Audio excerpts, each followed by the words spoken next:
At yun na nga guys, for today's video, ipaplex ko sa inyo ang pag-make up ng aking anak. Bali nga pala guys, nag-umpisa dito mag-make up. 11 o'clock pa lang po. Ngayon ang oras natin ay alas 3.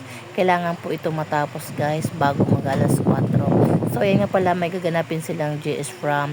So ito nga pala ang kanyang pangatlong mini-make upan guys. At ito na po siya guys. Ayan, fast forward na po natin. Napakagandang bata na si Resedel. So hindi siya nga yung bata guys. Siya ay lady na dalaga na po siya guys. So ayan ang kanyang mami, todo suporta pa rin sa kanyang baby girl. Yan, sinusutan pa niya ng sandal. Ganun talaga ang mga mami, todo support kahit mga big girl na po yung mga anak.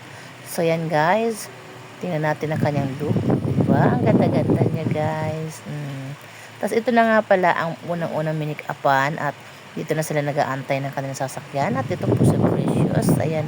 Ang ganda rin bata. Diba nga po? Ayan. Mainit po dito sa kanilang lugar. Sabi ko, sumilong muna. Ayan. At ito na nga pala ang ating last batch. Ayan. Ang anak po ito ng aking kumari at humabol na lang po ito. Ayan guys. Maraming salamat sa tiwala ninyo sa pag-make up ng aking anak. Hanggang sa susunod. Bye-bye. Thank you so much.